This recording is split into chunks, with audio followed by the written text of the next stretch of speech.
Bienvenido a Cruce de Palabras por Telesur. Soy Luis Hernández Navarro y hoy nos acompaña la periodista Sandra Romantía. Sandra ha hecho una gran cantidad de reportajes de investigación y es, junto con David Fuentes y Antonio Nieto, autora de un libro clave para entender el México contemporáneo, Narco, Ciudad de México. Sandra, muchas gracias por estar con nosotros en este Cruce de Palabras. Muchas gracias por la invitación. Sandra, durante muchos años se quiso construir la imagen de que en la Ciudad de México no actuaba el narcotráfico, que mientras en ciudades como Chihuahua o Culiacán históricamente había matanzas, violencia, disputa de los cárteles por las plazas, la Ciudad de México era un remanso. Lo que tú, tus compañeros nos muestran en este libro es que esto era una falacia, que aquí debajo había efectivamente grupos criminales importantes de peso actuando. ¿Cómo fue que ustedes llegan a esta conclusión y a la decisión de escribir este libro? Gracias por tu pregunta. Pues mira, mis compañeros David Fuentes y Antonio Nieto, compañeros coautores, ellos ya tenían muchos años trabajando el tema del narco en la Ciudad de México como pocos. Como bien dices, durante mucho tiempo en la Ciudad de México se dijo que no había narco y tal, y casi era un tema tabú, porque muy pocas personas se metían en este tipo de temas, aparte de otro periodista mexicano querido y reconocido que es Héctor Mauleón, y quien es nuestro prologuista, pues pocos se metían a estos temas, ¿no? En mi caso, yo era directora editorial de un proyecto periodístico llamado La Silla Rota, que es un proyecto digital mexicano, nativo digital, de periodismo independiente de investigación. Yo me empezaba a dar cuenta que cada que publicábamos algo relacionado al narco de la Ciudad de México, había un gran interés de la audiencia. Entonces dije, es que aquí está pasando algo en esta ciudad de lo que no estamos hablando y no estamos investigando, y la gente está interesada, es porque de alguna manera les está pegando o lo sienten cerca y sienten que es importante abordarlo. Así fue como yo, por una parte, empecé a buscar fuentes confiables para entender el tema, qué estaba pasando realmente, si había que creerle. Por supuesto que un periodista nunca cree. Dicen que si tu madre te dice que te quiere, verifícalo. Entonces, pues, no creíamos a la autoridad, pero tampoco estábamos tan seguros de que el tema fuera tan fuerte. Entonces, por una parte, yo me puse a investigar con fuentes de seguridad y con algunas fuentes de tiempo y documentación. Y por otra parte, la verdad así fue, en una reunión de colegas, los tres, empezamos a darnos cuenta que cada quien tenía una parte distinta del pastel o una parte distinta de la historia. Y sacando datos y comentando un poco cómo era el panorama, pues caímos en cuenta que había una historia en grande que contar, que no estaba documentada y que no estaba del todo descrita o puesta para la gente que estuviera interesada en conocerlo. Así es como nace Narco CDMX. Dijimos, bueno, vamos a unir este esfuerzo, vamos a hacer este proyecto de investigación en el que no solo contemos que ahora mismo hay grupos del crimen organizado en el barrio Bravo de Tepito, que es esta colonia neurálgica del Centro de Control de Drogas en la Ciudad de México. O no solo vamos a contar que ayer mataron o el año pasado hubo tantos descuartizados. Vamos a encontrar cómo contar la historia completa en el sentido de qué fue lo que pasó para que estos grupos empezaran a crecer, que lo que queremos revelar es que existen, número uno, y por qué existen. Entonces es así como Narco CDMX es un libro que habla de más de una década hacia atrás. Nos remontamos a expedientes y averiguaciones previas de 2007, 2008, 2009, para entender cómo los grupos criminales fueron tomando poco a poco la Ciudad de México, muchas ocasiones al amparo de autoridades o bajo la corrupción de las bases policíacas, que bueno, en la Ciudad de México tenemos cuerpos policíacos desgraciadamente bastante corrompibles. Y por otra parte, por la negación, ¿no? La narrativa gubernamental, el discurso oficial de que aquí no había, entonces no los combates y entonces no haces ninguna estrategia. El libro tiene 10 capítulos en los que primero de manera introductoria contamos qué es lo que está pasando y por qué, y capítulo por capítulo va avanzando casi de manera cronológica con una historia. Intentamos contar historias para que el lector se pudiera leérselo fácilmente e ir entendiendo cómo cada historia tenía un significado en la propia historia de nuestra ciudad y cómo cada suceso violento tenía detrás de sí entramajes y redes y personajes que estaban moviendo la ciudad y que estaban creciendo en estos grupos con una mayor capacidad de fuego cada vez. Eso es lo que intentamos hacer en Narcos MX, así nace y bueno, es lo que contamos en él. Ustedes construyen un relato global, comprensible, no solo muestran las piezas del rompecabezas, sino que nos los arman para los lectores que solamente vemos en la prensa diaria partecitas, ¿no? La Ciudad de México, Sandra, México es un país centralista y la Ciudad de México es el corazón del monstruo. Aquí está el aeropuerto internacional y aquí está la central de abastos. Cualquier miembro de un cártel de otros países que pase por acá tiene que pasar por el aeropuerto de la Ciudad de México. Y muchas de las mercancías que se trasladan, alimentos, perecederos, etcétera, etcétera, tienen que pasar por la central de abastos.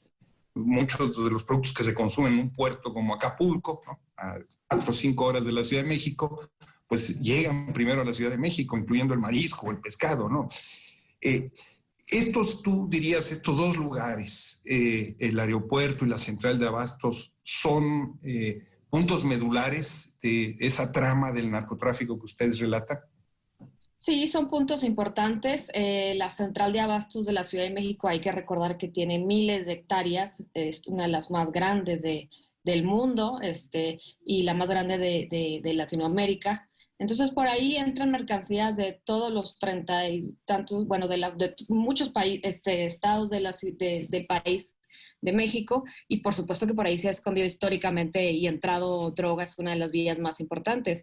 Hemos documentado cómo hay diferentes bandas incluso que controlan la central de abastos, de todo, desde lo que entra, lo que se distribuye, cómo entra, quiénes mandan, hay gente armada dentro de la central de abastos. Es decir, este es un punto de la Ciudad de México muy importante por el que entra droga, sí. Y luego tenemos, por supuesto, el aeropuerto de la Ciudad de México. En el libro empezamos el primer capítulo con una historia de diciembre de 2007, cuando aparecen 2 cabezas dentro de un automóvil a unas cuadras del aeropuerto de la Ciudad de México. 4 semanas después aparecen 2 cabezas más en la basura a unas cuadras del aeropuerto de la Ciudad de México, o sea, en la colonia que está afuera del aeropuerto.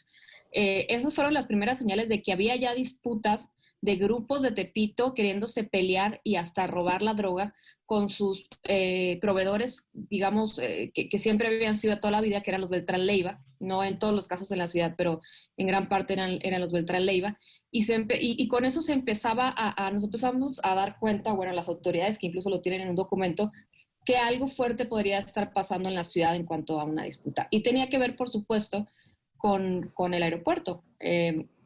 Tenía que ver con grupos, con peleas, con traiciones de los cárteles, pero sí, por supuesto que es una manera por la que transita. Aquí en la Ciudad de México el aeropuerto está pues muy dentro de la ciudad, como bien sabemos, o sea, no está como en las afueras, como en otras ciudades, y está en un barrio popular donde se han apostado varios grupos precisamente para controlar la droga. No digo que todo el barrio sea criminal, simplemente que las autoridades han encontrado ahí como bandas que se han establecido para poder controlar esta ruta.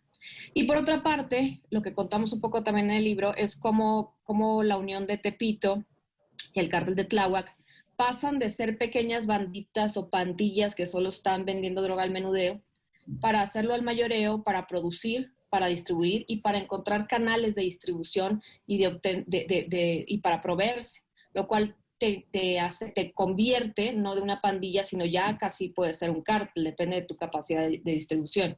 Pero algunos de ellos, como por ejemplo la Unión de Tepito, en algunos casos conseguían la droga en Cancún, y luego la venían transportando por diferentes tipos de transporte, a veces en avión, pero a veces por otro tipo de transportes. Y el cártel de Tláhuac también tejió una alianza criminal con un corredor en Morelos, Guerrero, donde también lo pasaba por tierra. Es decir, son numerosas y diferentes las maneras en las que estos grupos se abastecen de los estupefacientes, pero por supuesto que el aeropuerto y la central de abastos son puntos importantísimos. Tepito es un barrio popular en la Ciudad de México, de larga tradición, con una cultura local muy fuerte, pero es también una especie de capital local del contrabando desde hace mucho tiempo.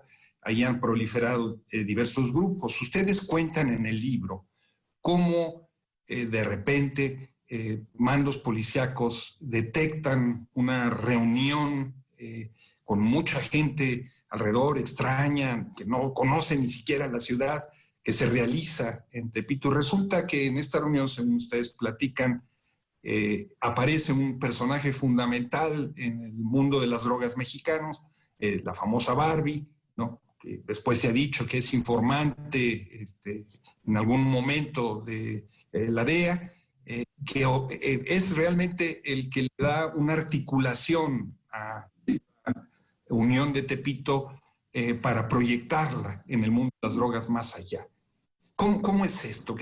¿Cuál es la relación entre un personaje como él, ¿no? Que parece un personaje sacado de la más audaz novela, ¿no? Y este barrio bajo, mundo que se vive en Tepito con sus jefes locales? Sí, mira, lo que pasa en la Ciudad de México, lo que pasó, es que durante décadas el narco... Nos faltan 2 minutos, perdón, Sandra, para el corte. Ok. Sí, pero si quieres... Comentamos y luego si quieres retomamos. ¿Sí? Entonces, en la Ciudad de México, históricamente, digamos, las familias de Tepito habían controlado el negocio de la droga al menudeo, pero no solo el de la droga, el de la piratería, el de comercio, ciertos tipos de comercio ilícitos como armas, hasta huevos de tortugas, de caguamas se vendían dentro de Tepito.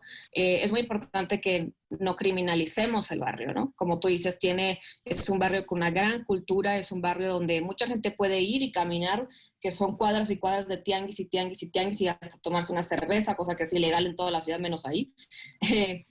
No sé, tomarse un refresco, comerse unos tacos, comprar cosas, y probablemente no te va a pasar nada.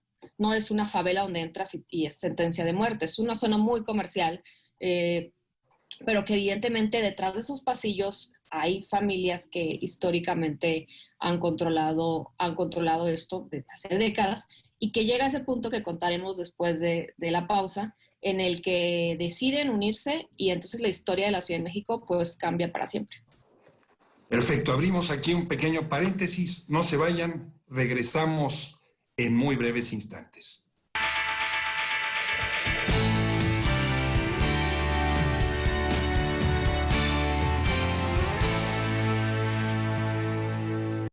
Estamos ya de vuelta en este cruce de palabras con la periodista Sandra Romandía, autora junto con David Fuentes y Antonio Nieto, un libro fundamental para entender al México de hoy, sobre todo al México de la Ciudad de México, Narcos CDMX. CDMX, para nuestras amigas y nuestros amigos de otros países, es el acrónimo con el que se identifica a la Ciudad de México.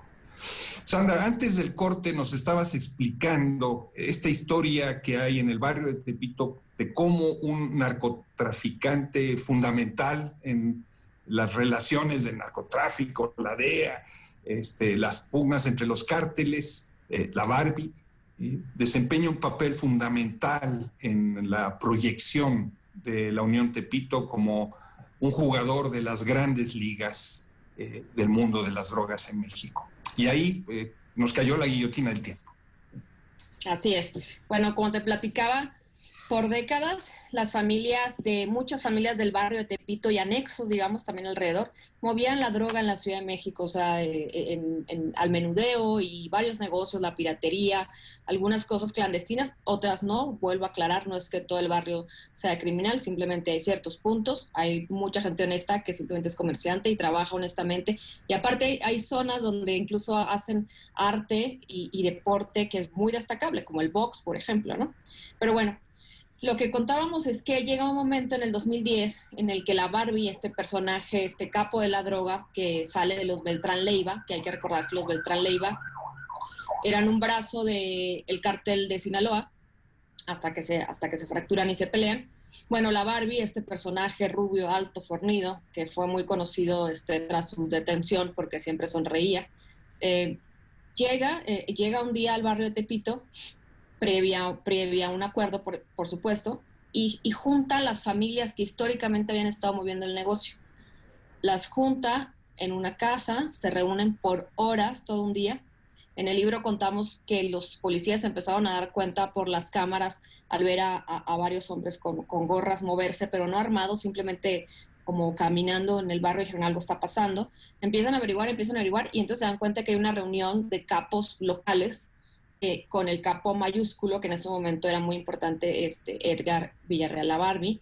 Y bueno, esa reunión fue para fundar lo que ahora se llama La Unión, que es el grupo del narcotráfico de la Ciudad de México, de los más poderosos, y que se ha convertido, digamos, en uno de los objetivos prioritarios del gobierno federal y de la Ciudad de México, por supuesto.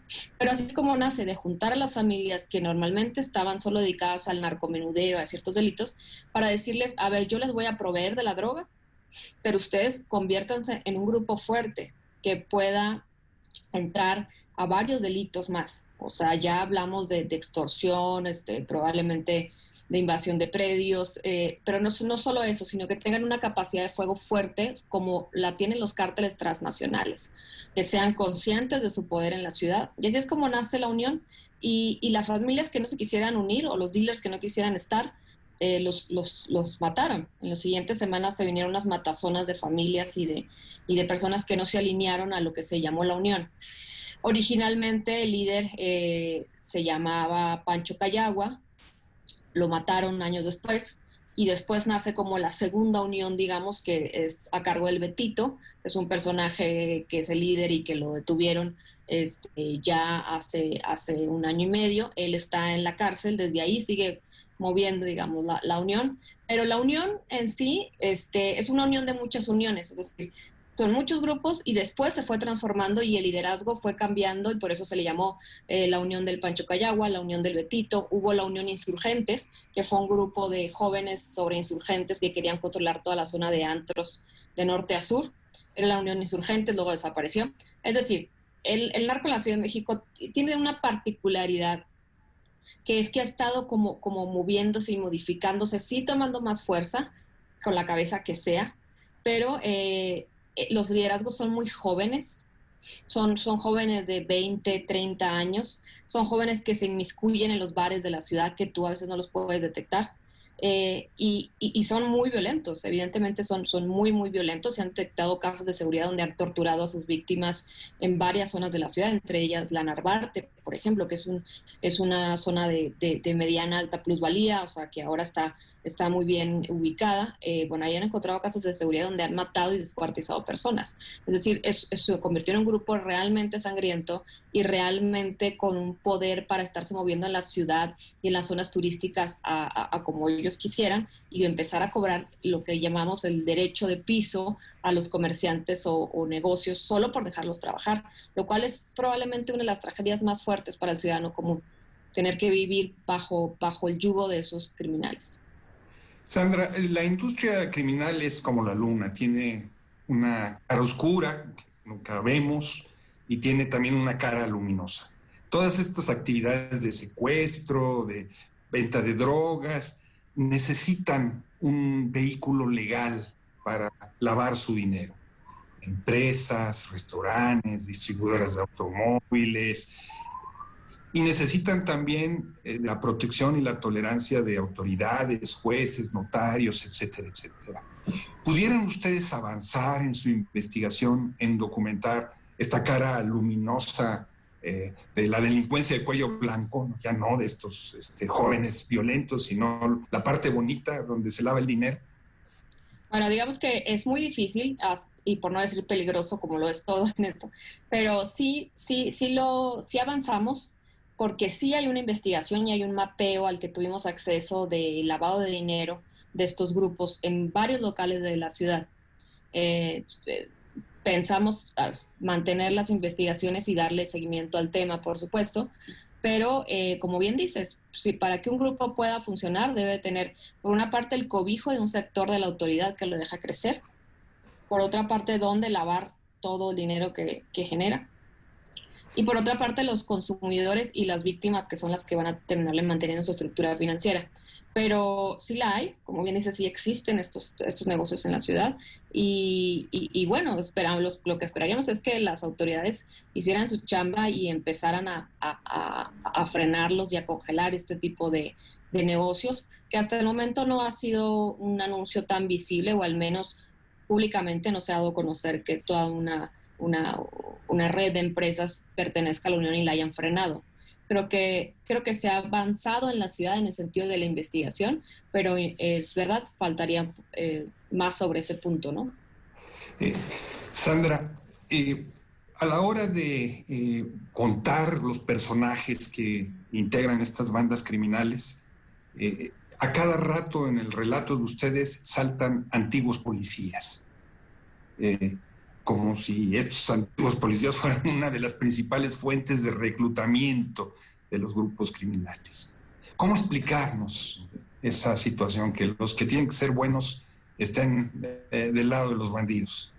Sí, es terrible y es súper preocupante. Nosotros contamos, por ejemplo, el caso del Duque, que es un ex policía de la Ciudad de México, que por sus habilidades, es un tipo, por lo que tenemos de información, muy movido, muy trabajador, escaló rápidamente en la estructura de la policía de la Ciudad de México hasta que lo encuentran, lo cachan, digamos, robando con violencia, lo dan de baja y por ese y otros delitos, él termina en la cárcel. Pero ¿qué pasa en la cárcel? En la cárcel conoce a una de las personas más cercanas a El Mencho, del Cártel de Jalisco Nueva Generación, hacen ahí su alianza. Y en las cárceles capitalinas, específicamente en el reclusorio Oriente y el Sur, hay autogobiernos muy marcados, o sea, aunque detengan a los criminales, desde allá adentro operan, mueven drogas, dan órdenes, mandan gente a matar, etcétera. Y es en ese reclusorio Oriente donde el Duque, este ex policía de la Ciudad de México, conoce a este personaje del Cártel de Jalisco Nueva Generación.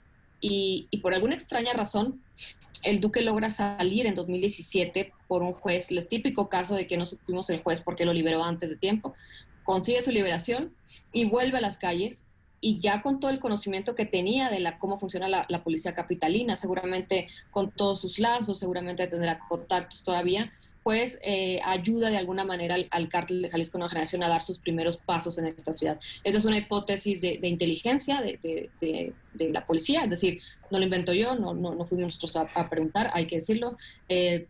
Tenemos acceso y tenemos fuentes que van hilando este tipo de historias con la información disponible, digamos, ¿no? Pero sí es cierto, él es un ex policía y luego contamos los casos de otros ex policías.